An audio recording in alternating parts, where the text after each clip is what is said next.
Wittenberg-Birnamwood High School. This is my 6th year in the district. Prior to that, I'll just give you a little bit of my background. I started my career in education when I was 22 as a special ed teacher, working with high school EBD boys. That was interesting. And so I was off and running at a young age, working with students at risk, and then I went into at-risk education. From there, after 13 years in the classroom, I went into the Shawano Community High School as the at-risk coordinator for 4 years and assistant principal, and then this is where I am right now. This is my 6th year here. I'm here with Nicole Goff, so I'll let her introduce herself. Hi, I'm Nicole. I'm a biology teacher at the high school, and I think this is my 3rd year being the internal coach. And so Jill and I have presented before at PBIS, and I really enjoy the PBIS coaches meetings. So I think a lot of the schools joining, that might be a good first step for a lot of them to get some ideas, and it's a lot of networking, and that has helped me as a coach personally really grow and learn some great things. So just a plug for you, Steph, for the stuff you do. Let me start by talking a little bit about the Tier 1 implementation. Stephanie and I met yesterday and talked about some things that we want to make sure we cover. And there's a ton of things we could talk about it. We could probably spend all day, but I want to make sure we're meeting your needs. So if you have anything in particular you want us to talk about, could you either put it in the chat box or raise your hand or something so that we know that we're meeting your needs? I don't want to waste time for anyone here this morning. When it comes to implementation at the high school level, one of the most important things that I want to share is that we need to be very, very considerate about the age group in which we are trying to affect or change behavior with.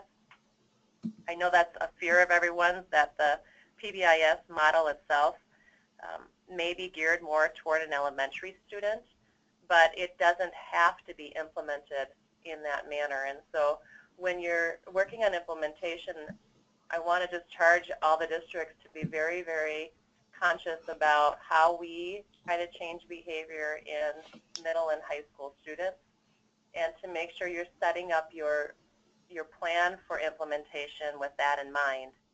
I think that's a big fear, and I want to make sure that you know that there's a way to do it, and it can be done, but you really need to take into consideration the kids in the seat.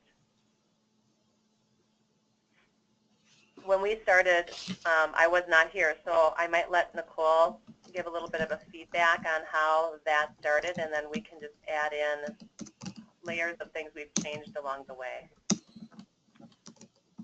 So when we started, gosh, was it 8 years ago? I can say that we just took the framework that was there for PBIS and we ran with it. And so I feel we did make a lot of mistakes along the way. We kind of used the framework that was there for all schools, and we kind of learned the hard way that that was not really filling our needs, nor was it, I guess, all of it was appropriate for our kids. Throughout the years then, we've really changed how we frame our stuff. We don't do, I guess, everything we're supposed to do in the cookbook per se of PBIS, but we really look at what our needs are. So we'll look at our data. We need to focus on attendance or tardies or disrespect, whatever it may be, and we just really focus on one thing at a time. And it's amazing how doing that every year, now in our 8th year, it seems that we can't pinpoint just one thing anymore. So it's, I don't know, it's really become step by step, looking at the things that need to be done versus just covering everything. Especially in our kickoff, we really focus on things for our students that we know they have problems with versus some of the general things like, I don't know, that are in the PBIS kind of handbook. I see some people are asking questions about teaching materials and curriculum. There certainly is curriculum for behavior. I would say it depends on your need at each individual school. If behavior is a major concern for your school, certainly you're going to want to do some professional development as a whole school, because there's a couple things that we've learned over time, and one is an assistant principal and a principal cannot teach behavior to the whole group of high school kids and cause a change in their thinking and their long-term outcome of how they respond to their environment. That will not be successful for anyone. It's the tier one idea of everybody has to do the teaching and the reinforcing and the modeling. And so when we start our kickoff, we talk specifically to our students about the things that are going to cause them to be successful in our school. So the first day we talk about what does it look like to come to the office, why do you have to come to the office, what's the procedure in the office, how do you call in for a sick day, what do you need to do about a note from the doctor, if you're going to be on a long-term absence, all that stuff. We teach it explicitly to our students the first day, and every year we do it because kids have honors level privileges that change from year to year, and it's a good reminder for them. And then in addition, something to maybe take note of or consider is when you get a new student into your building, all of those things have to be taught to them again because every school is different. So we have a new school or new student protocol that we created so that it's more welcoming and the kids don't feel so intimidated. That's just a little bit of a side note, but something you might want to consider to do. Now back to the kickoff. When you kick off, staff have to have input on what's most important, and because they've been working there and they know your environment in your school. And if it's important that you re-look at what it looks like to be tardy, then that might be something that a whole staff needs to discuss. We talk about things like attendance, bus behavior, parking lot privileges and behavior. What does it look like to park in our parking lot? What else do we have on the rotation? We really have narrowed down our rotations on the needs of our students. We used to have like 10, and I think we only had like 4 this year. So we've really just looked at the data and we've talked to staff, and we didn't want to overwhelm the students either, because if you give them way too much information, it's overload, and they don't buy into it as well because they don't remember what was said and the true purpose of the kickoff. So we really try to limit and hit hard on the key 4. We only had 4 this year. So that's our kickoff. We also do team building because what we're trying to do is grow a culture of respect among our students and our staff. And so when you think about what are your overarching goals of your school, one of ours is that we have a safe and welcoming environment. And so we really focus on what does that look like for our staff toward our students. We're talking about what does that look like between our students, among the students, and how do we grow respect among our students. And so we spend time during kickoff doing things like team building exercises, and we talk about student voice. So one of our sections in kickoff is that kids have a voice and figuring out or giving us input on what they'd like to see happen in our school, what they like to see, or I think there were 4 things, and I've shared the document for that kickoff. Oh, there it is. So that's the student voice. We have moved we have a team of teachers that meets once a month, and Nicole oversees and runs those meetings, but I, as the principal, am in attendance every time, and I think that's a really important component for buy-in. We also meet every morning as a staff for 10 minutes before school starts. And so we start our day together, and then we can reiterate the needs and the focuses of our building. So if it's respect and we see kids aren't being respectful in the morning before we head out to our classrooms, we can remind each other that we need to be focusing on this because we're seeing some kids slip up. So that constant communication and the culture within the school and among your staff is something that also has to be addressed when you're implementing PBIS, because people need to know and believe that behavior doesn't change because of punitive reasons. It's practiced. It needs feedback. It's the same loop that you have in your classroom, right? You got to practice it. Students have to have explicit feedback. They need to confer with a teacher, and sometimes they need to be retaught. And we know who those are, and we have to practice that same feedback loop as we would instructionally with content as we do with behaviors that we want to see in our classrooms. As far as the morning meeting, as a staff member, I've seen a huge change in the culture between even just the teachers, not even looking at the students, but as the staff itself, knowing that we have each other's back. And if a student's slipping up, we can count on each other to help solve problems. And it's just really opened up the communication, because in a high school, you know, you're really just kind of stuck in your own room for most of the day without a lot of contact with other staff to know how they're feeling, what their students are doing, etc. So I think as a culture, it makes the staff on the same page, which is the biggest, I think, hurdle for a lot of schools, is to have your staff all on the same page. Not all of our staff completely buy into all of what we do for our PBIS, but most of them do, and I think all of them do to some degree. And so you need to know that the students will buy into what the staff buys in. It's one of the things we talk about a lot at our school, is that kids believe what we believe. And this goes for everything that you do in a school.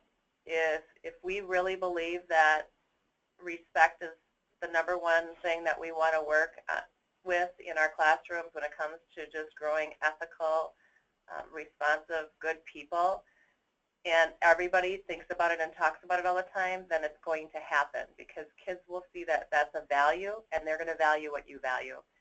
But if that isn't a shared value, and it's not something you just talk about as a staff all the time, consistently, and bring it up, because you know, it's kind of monitor what matters philosophy, then it will be important in one classroom and it won't be in another. And kids will figure that out within a day.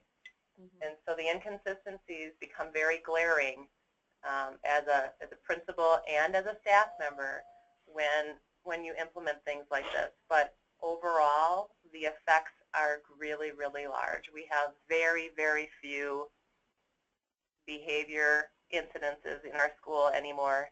And the ones that we do are, I would call, probably a Tier 3 kid and a Tier 2 kid.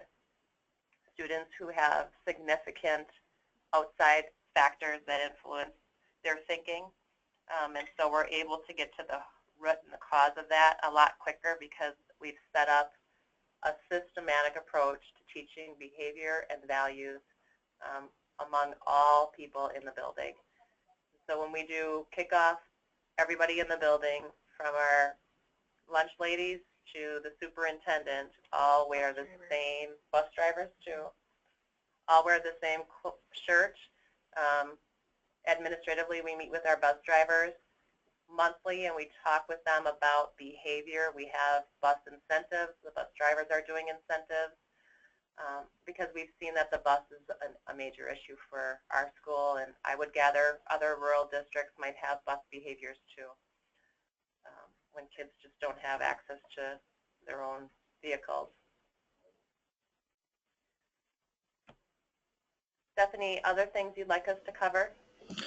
I do have the respectful language tool. Do you want me to open that up? Do you want to talk about that? Sure. Here's an example of one of the teaching tools. Our staff, we have incentives, sometimes quarterly. We've broken it down to like a quarterly incentive. But oftentimes, if we see we're having trouble with certain things, like respectful language, and it gets brought up like in morning meeting, we take that along with our data from our discipline referrals, and we try to respond right away. So I think this was last year, or maybe the year before, we noticed too much swearing and just disrespectful language in the hallways, and oftentimes it's spilled into the classroom, and it became very hard to monitor and manage. And so we created this teaching tool. and we created an incentive that went along with it. And again, it goes back to what we believe they believe. So when staff are aware of it and they're charged with, you need to have courage to confront kids, and it's okay to do that, and we're not their friends and that whole spiel. We need to make sure that everybody is consistent. So we hand this out and we go through it during morning meetings so everybody is on the same page. And then during our advisory hour, we teach our advisory students. Sometimes we even do it like at the beginning of 4th hour.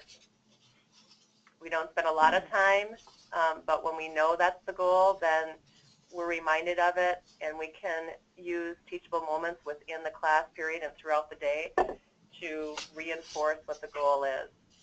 At the high school level, we really try to make the teachers in control of the incentives.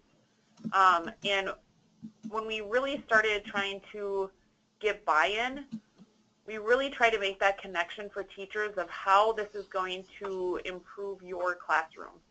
Because you didn't want it to just be fluff, because that's what a lot of their misconception was, and that's why a lot of them didn't buy in. So we really tried to do incentives that would, I guess, pull them in, such as no late work, or so we were focusing on academic behaviors. And employability skills. There's a lot of our different rubrics that are attached in the materials. That's something that was kind of a long time coming, and we finally this year, for our pre-service, we worked on employability skill rubrics, and every single staff member filled one out and has one in their room. And what it specifically looks like in their classroom, we do grade students, if you want to call it a grade, every quarter on their employability skills. Part of kind of going through this grade reforming process, it's a process, so we're not quite there, but one of the things is not putting these 3 things into their actual academic grade, but instead looking at it through a different lens. And so you can see mine is up there right now: productivity, people skills, and technology use, and what it looks like specifically in my classroom, so students know what to look for. So every teacher might have something different, but this is explicitly taught. We're really looking for teachers to infuse that in their daily lessons. And there's a few different examples. So there's another one, so you can see how different they look. It's an English teacher. You can tell by the amount of Words. So Jill, the 3 employability skills that were identified are the same for every teacher, but the indicators look different?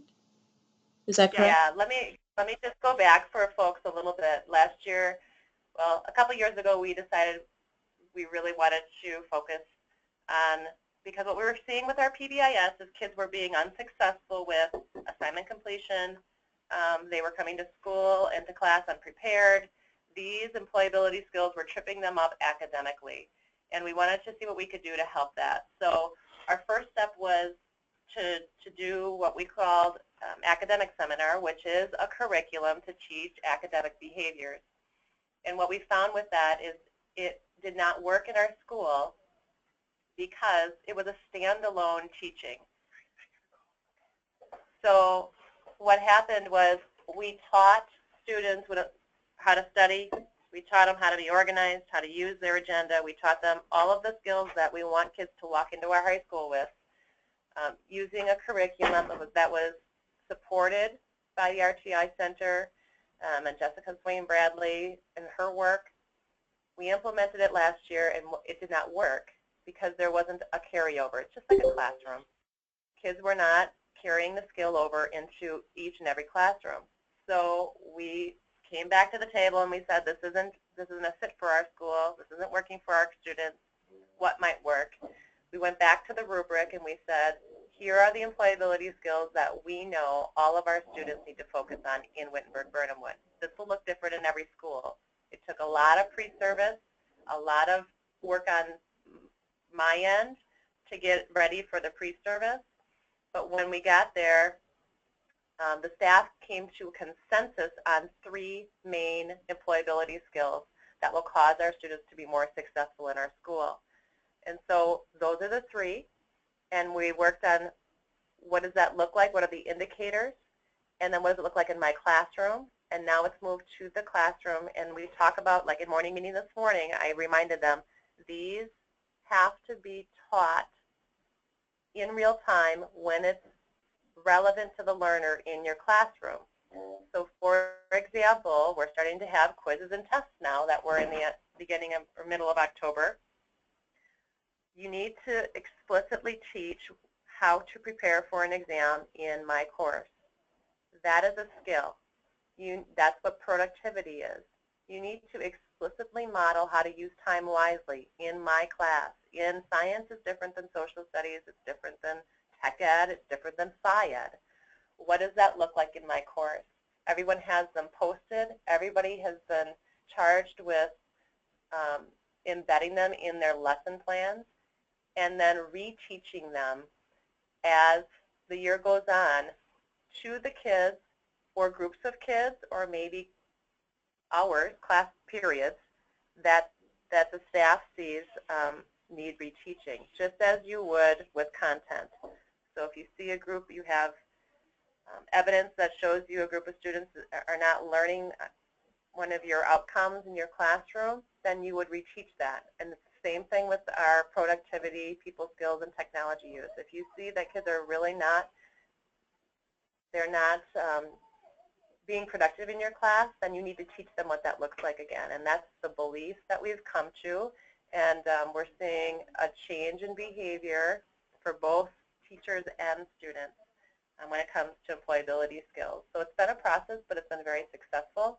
And the CAN curriculum is great for a support. I would say it's wonderful for our Tier 2 interventions. We do have Tier 2 for our academic behaviors. And we do use all of those curriculums to help if we run out of ideas of how to help kids learn how to be productive or be organized. So that's one of the new things we've been doing. And I think that for schools who are hesitant to start with PBIS, I would really encourage you to start here. I think we all can agree at the high school level that we are preparing these students to be productive citizens. And one of the greatest things that we look for are good people who are great workers and are efficient and productive. And I think that really is captured in our employability skills rubric. We value it, the kids value it. And I just heard about a month ago, one of my teachers said, well, they just think that's kind of a joke, you know, that they're going to get graded on their employability skills. And I said, that's because we haven't made it a priority yet. It hasn't become part of our culture and what we do. So the more we think about it and talk about it, the more they'll think about it and respond to it. It can't just be a separate thing that all of a sudden it's at the end of the quarter and now I need to think about giving you a grade for productivity. It needs to be something that's embedded into your lesson planning and that you talk about and value on a daily basis as part of our job to grow great citizens and workers for our future. So we had a question, Jill. Sorry. It looks like the employability skills would. It looks like the employability skills would connect to ACP. Are they viewed in that perspective? Yeah, Colleen, they are, and this all happened kind of in the right timing when it comes to academic and career planning, but this has been something that our school has been working toward for the last 3 years. And so we did try, like I said, an employability skills rubric last year. It was way too wordy. It was way too hard to give feedback on it. And what we needed to do was hone down on really the most essential things for our school. And so when it comes to academic and career planning, this is all kind of goes together, right? Because the classroom is part of that academic and career planning. The behavior layers on top of that as far as what does it look like to be a great worker and a responsible, respectful person in our community. And so it's dovetailing really nicely. And that's why I think that if you are just starting with PBIS, going with an employability skills rubric and teaching those behaviors embedded into your classroom and embedded into the school might be the first step for some districts to get staff buy-in in particular. I know that I met with my freshman families, and I've met with a lot of people from our local community as far as employers, and they're very excited about this because we see that we've maybe tipped the scale too far, and we're focusing so much on academic scores that we're forgetting about the whole child. And so this is bringing the pendulum back to the middle, and it's really focusing on creating a whole child approach to what we want for our future. Do the kids evaluate themselves on the skills, and does the teacher only evaluate? No, kids self-evaluate. In most, if not all of our courses, our staff have the students reflect and respond to where are they at on the rubric. Now you can see on our rubrics we have a 4 as being effective, but on the overall rubric it's scaled 4, 3, 2, 1. And students will self-rate, and then they work toward, of course, that next level of proficiency. And so that looks different in every classroom. They get feedback in every classroom. I know in one of our science classrooms, they chart it, they graph it, and so we're moving along in that fashion too, where kids are really thinking about what does this look like for me. They're identifying that in some classes that they do better than others, which is fine. I think we could all admit that that's the reality of us as humans. We are better in some areas than we are in others, and sometimes we're more efficient in some areas than we are in others. So, any other questions?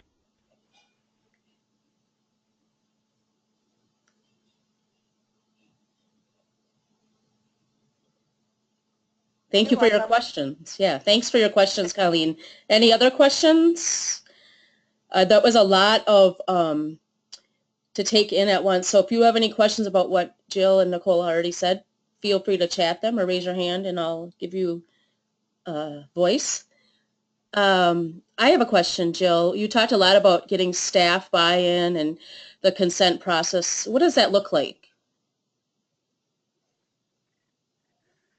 Well, it looks different in every building. You need, as a leader in the building, whatever capacity of a leader you are, whether it's classroom or maybe building level leader, or maybe even it's you're a leader of a department.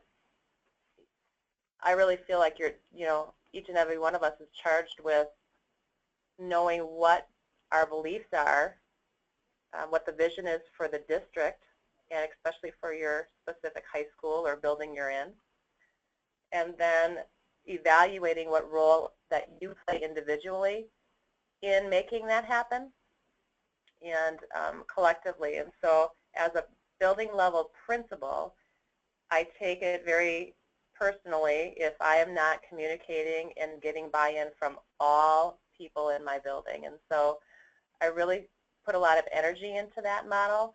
Like you heard Nicole talk about, and I had mentioned, we meet every morning for morning meeting. We all stand in a circle and look at each other in the eye every single day.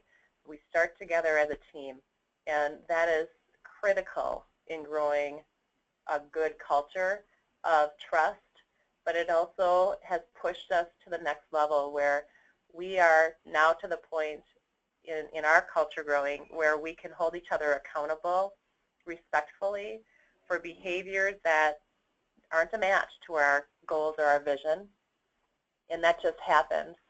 Our staff has now gone down to about 30 people, and I can understand that that would be maybe difficult for very large schools, but I think if you're creative, you could figure out a way to maybe meet as a staff if you have multiple leaders in your building. So if you have maybe 2 assistant principals and a principal, then you would divide the staff up and maybe meet in smaller groups. The first thing I say every morning is, what do we need to know? What's important, concerns and celebrations about our staff and our students? It's all about, first of all, are our kids okay? And what do we need to know about them so that we respond respectfully to each and every individual?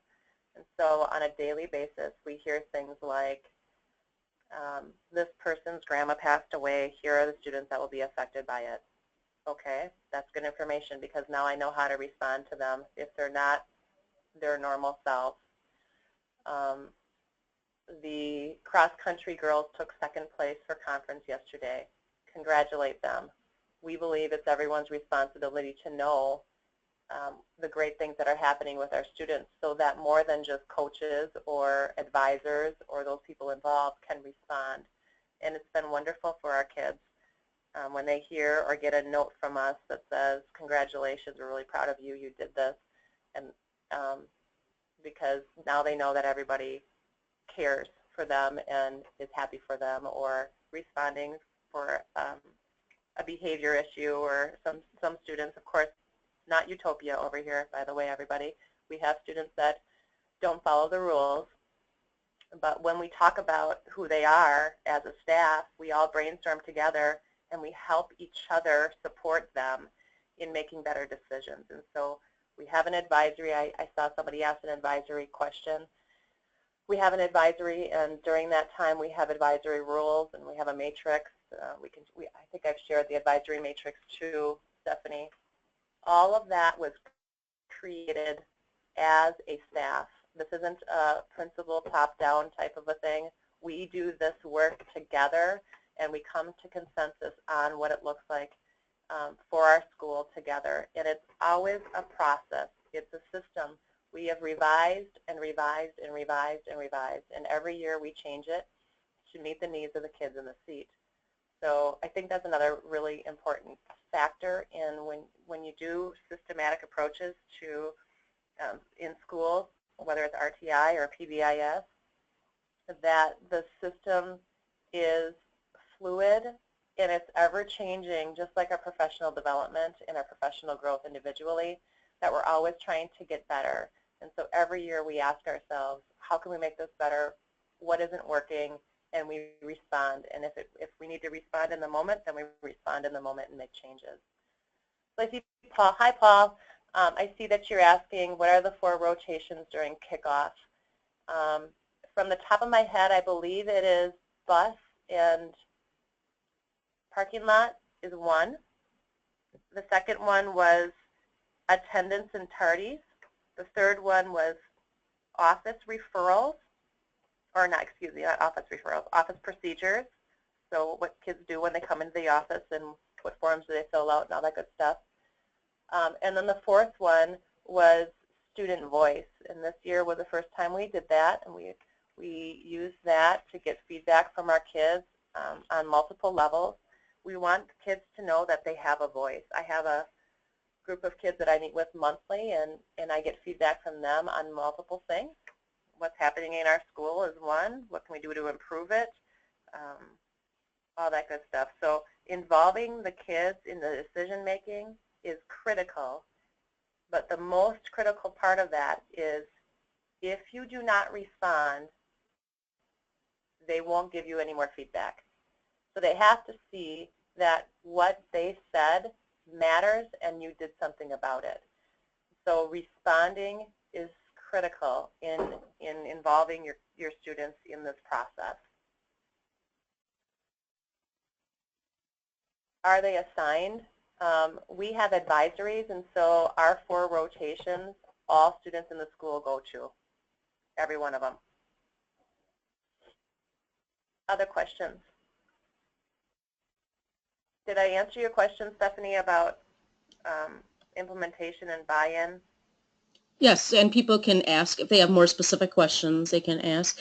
Is credit received during the advisory period? No. We don't have study halls. We run, no study halls. We have a TA hour where students could be a teacher's assistant. They can do that 1 hour if they're a junior or senior. But we do not run study halls. So it's an all-school. Our advisory time is a time for students to use that time productively to get help with courses or to get caught up or to work on class work. We also have that time for meetings, organization meetings. We do a lot of things during that hour.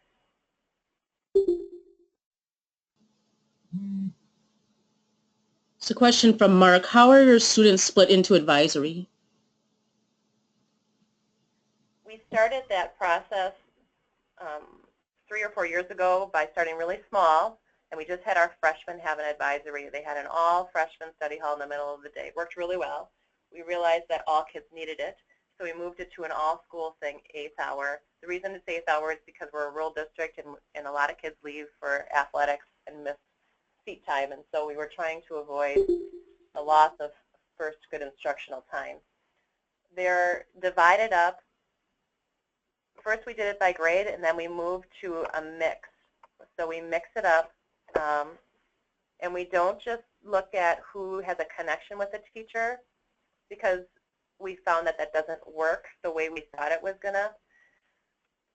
It's a mixture of 9, 12 students. We try to look at kids who are on honors, because honors level kids have different privileges, and sometimes then they leave the building or they go to a different location, and so we want to make sure our advisories are just, contained to maybe 1 to 10 kids by the time all kids are moved out and moved around. And what we learned is if we put kids with their mentor, so to speak, it isn't always the best thing for either the teacher or the student. And here's why. Our advisory is really about a very strict Tier 1 approach to holding kids accountable for learning how to use unstructured school time to be productive. And so when that mentor puts the hammer down on academic behaviors that some students might be lacking in, they're compromising that connection in the wrong way. It's kind of a good cop, bad cop thing. And so what we found is we thought that would be the best thing, and it ended up not being a good thing for our students. So we don't always do that. We do like to make sure that we move kids out of advisories if there is a conflict between the staff member and the student. That's unhealthy, and so we just do a switch. We'll just bring it up in morning meeting and say, you know what, this isn't working out. Let's do a switch with the student. We try to do that early on because kids do not like it when we make change to their schedule. So I hope that answers your question about who's in what advisory. Other questions? What kind of acknowledgments, rewards do school students feel are valuable? That's a great question. We ask students that. Of course, we get some obnoxious responses, but for the most part, they're pretty good. One thing that we found, and I think it's quite humorous, is that kids love cotton candy. It's super cheap, and so every now and then we'll do cotton candy. Sometimes it's a candy bar. It doesn't have to be food, of course, but that seems to be very simple, and when it comes to management, that's efficient and effective. Students like to have like the front of the line pass, so if they go to the front of the lunch line, they like that. We tried a special parking spot. That wasn't really effective for our school because we don't have a long way to walk from our parking lot. Ask your students, they will tell you. One thing that works really good is hot chocolate in the winter. They love it. We always get like the creamers, the coffee creamers, and they can put it in their hot chocolate with some Cool Whip on top or whipped cream on top, and they love it. And oftentimes we'll just cart it around from room to room and give the kids their incentive that way, or we'll give them a ticket and then they can come down during 8th hour and they can use their ticket to get their incentive. It's really not always about giving them something. It's more about the culture of staff focusing on the need and then giving them, just like you would in your classroom, explicit feedback on how they're doing. And so if a student is coming in, let's say you're having a technology issue, if they come in and they put their technology where they're supposed to every day, to acknowledge the people that are doing it as much as possible so that they learn that this is just what the expectation is. They like the fact that people are saying, I'm glad to see you here. It's really nice to see you working hard. you must have worked really hard on this assignment because I see how well you did, or maybe you studied really hard for this exam, so obviously you did really well on that. Calling out the behavior that causes the change is really the most important part. I don't know, one person, adults do it too. We need to hear that we are doing what's right for kids. That's why we do it. Kids need to hear they're doing what's right in your classroom. Assuming behaviors is going to cause a lot of problems. If you assume they were to walk in with behaviors, academic behaviors, for sure. Like if you think that they're going to walk in knowing how to study for your class, it's like, I think you're setting yourself up for some pretty heavy stress, because it causes us stress when kids aren't productive. But if we say we've taught that explicitly, we've retaught it again, and now it's not working, and then we see in multiple classes it's not working, then we can be assured that there needs to be another layer of support that we implement to help those students be more successful overall. Tina asked, oh, I missed Tina's. I'm going to go back up because somebody's asking questions and I missed it. How long is the advisory and how long is morning meeting? Advisory is a full 47 minutes. That's how long our periods are. And it's very well utilized. Students love it. All teachers are available during that time period. And teachers do callbacks. Students can request callbacks. There's a lot of movement.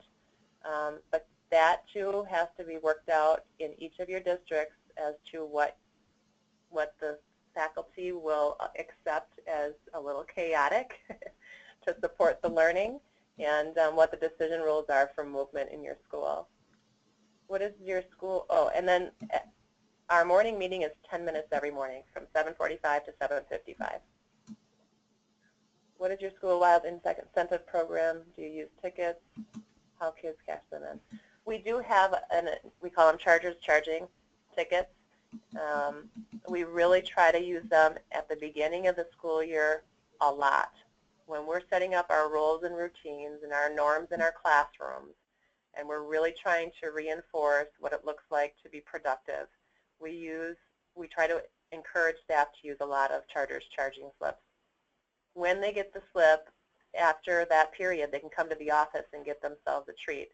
We've changed now to, they used to be able to get a treat. Now they can either get a treat or they can put a can in the food drive box in their name. So they're donating to our local pantry if they get a chargers charging slip. Our school-wide incentive program changes every year based on the kids in the seat and the data. Right now, our next incentive is all based around our employability skills rubric and what productivity looks like in each and every classroom. And so we're going to be rolling that out in 2 weeks, and the staff will be in charge of giving kids feedback on what it looks like to be productive in their classroom, and then that class will get incentive if they meet the goal. And the goals are set by the teachers. So that changes. Thank you. Mandy had a question before. Do you handpick your students for your monthly meetings with students, or are they referred by teachers? Are they volunteers? Nope, they sign up. So I call it my student advisory group, and I encourage freshmen, sophomore, junior, and senior students to join it. I am not looking for students who are on student council, who are our high flyers necessarily. I get feedback from student council in a different way, and I ask them for feedback.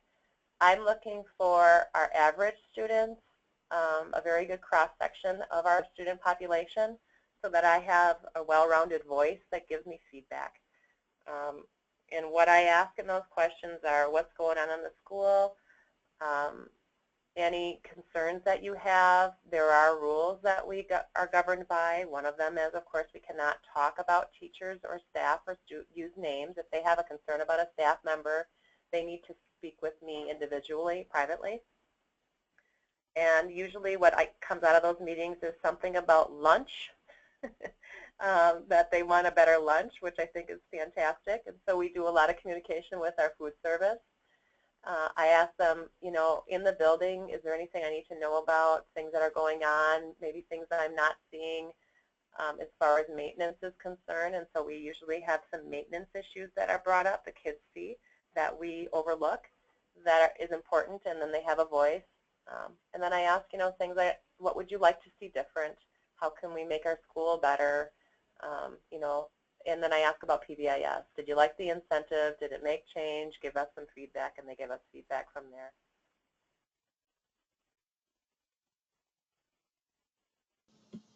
Other questions?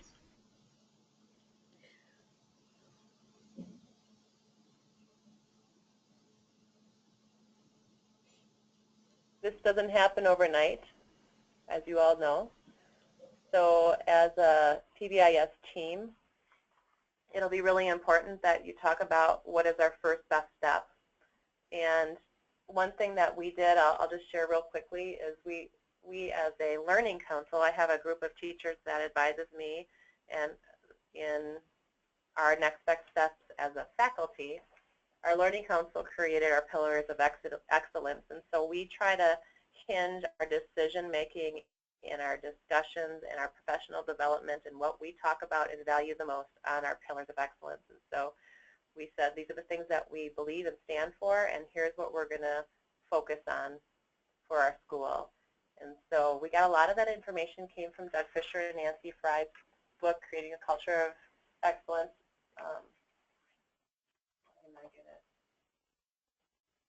But essentially, it has to come from the staff.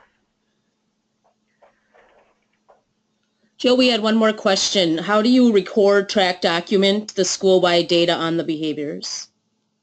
Okay. We used to use Swiss, and now we use EduClimber. All of that information is uploaded from Skyward into EduClimber. And so we meet for early warning system meetings too, and we look at the data that way, but we also have PBIS meetings monthly that we look at the data, and then we share the data out with all of the staff the next morning. So we use a referral form. If a student gets sent to the office or has a referral, there's a form they fill out. The form is inputted into Skyward from one of my secretaries, and then we draw the data from there. The other thing that you need to think about is you're not just looking at the hard data that you get from referral forms, but you're asking questions to staff about what are you noticing. You're asking the students, what are you noticing? How can we make this better? Because it's really a shift in cultural norms in schools. So if kids are treating each other well, that might not show up in your data, but it's still important. And so you need to be thinking and listening to professional opinions, and recommendations have a lot to do with how we determine what our next incentive is going to be. And does how do I get advice from? Go ahead. Oh, I was just going to ask, does Nicole run those meetings as the internal coach, and how many members? Yeah, Nicole runs those meetings. She is just a fantastic coach. She's very efficient. We get a lot of work done in an hour. The members have fluctuated from anywhere between 7 to 5 members. Remember, we have a 30-member staff, so I don't have a whole lot. I would say no more than 10, even on a large staff, because that becomes hard to manage unless you have a large PBIS team and then you break off into sections based on your needs. So maybe one focuses on the incentives and one focuses on something else. But I think it's really, really important to have people at the table who are go-getters, who use their time wisely and want to contribute to the whole. Did I lose you? We're here. Okay.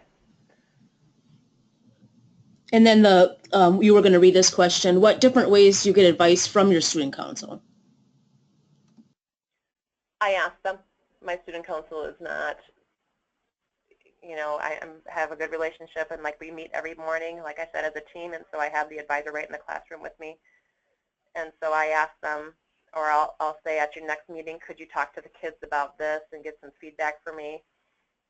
Right now we're trying to revise the way we do our parent-teacher conferences, because it is not very welcoming atmosphere for our families, nor is it something that our high-risk families want to attend, because who wants to come and listen to 7 different teachers talk about how much they wish their child was doing something different in their classroom. So we are really working hard on revising that, and so our Student Senate is going to be part of that process. They're going to be welcoming families in the door, asking if they need an escort to classrooms if they don't know the way around our building.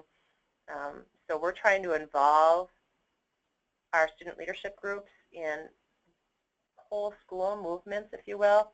They're taking a more of a leadership role in running everything and having input in everything. I don't know if that answers your question. I hope it does. And if you can just quickly touch on EduClimber, does it cover the big 5 like Swiss? It does. It does, and most of the time, I've lost you here, so I just want to make sure that I'm not. We can hear you. Okay. It does cover the big 5. And we look at the big 5 every time we meet.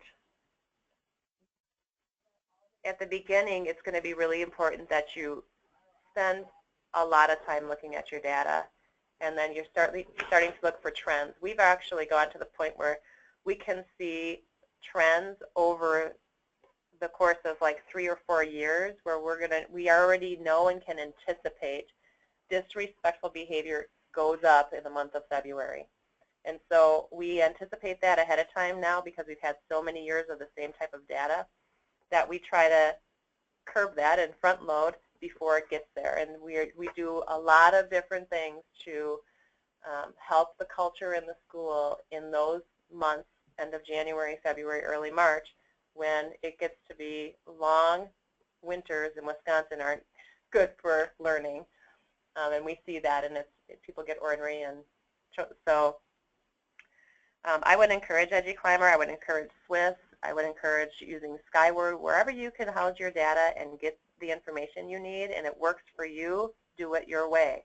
There's no right or wrong way. It's just having the data at your fingertips is really, really helpful. Thank you, Jill and Nicole. This has been wonderful. It's 9:30 and I want to be sensitive to everyone's time. So if you have any questions, you are more than welcome to email Jill or Nicole. I believe you can see their emails on your screen. And if you're interested in further discussion with Jill and Nicole, like in a go-to meeting like this, please let us know of your interest in the chat box, and we'd be happy to follow up with another webinar if that's an interest. Thanks, Jill. You're welcome. Have a great weekend, everybody. I hope that something that we said could help grow your school culture and make a good change for PBIS. Have a good weekend. Bye.